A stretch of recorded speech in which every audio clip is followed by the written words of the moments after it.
രായിച്ചേട്ടന് ഭക്ഷണം കൊടുക്കാൻ എനിക്ക് ഭയങ്കര ടെൻഷനാണ്.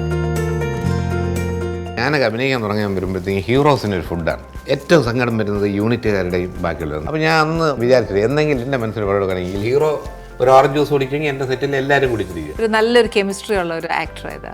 എല്ലാവർക്കും അത് മോഹൻലാൽ മേക്കപ്പ് ചെയ്തത് ഞാനാണ്. ലാൽ സാറിന് മാത്രമേ മേക്കപ്പ് ഇട്ടിട്ടുള്ളൂ. എല്ലാവരും നന്നായി പോകും.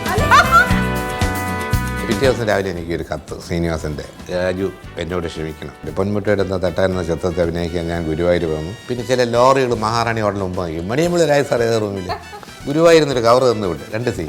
ആ പടമാണ് വെള്ളാനകളാണ്. വിശപ്പൊന്നും കഴിക്കാൻ പറ്റില്ല എനിക്ക്. അങ്ങനെ ഞാൻ കൊച്ചിൻ്റെ അനീഫെടുത്ത് വെച്ച് ചോദിച്ചു. ആ ഖുറാൻ്റെ അകത്തുനിന്നൊരു 10 രൂപ എടുത്തത്. ഒരു വൈകുന്നേരം ആകുമ്പോൾ ഞാൻ അനീഫെടുത്ത് ചോദിച്ചു, അനീഫ് എന്ത് കഴിക്കാൻ പോകുന്നതെന്ന്. ഞാൻ കഴിക്കാൻ പറ്റുന്ന 10 രൂപ തനിക്ക് എടുത്ത് തന്നു. അപ്പോൾ അയാൾ നമ്മുടെ ജീവിതത്തിൽ മറക്കുമോ?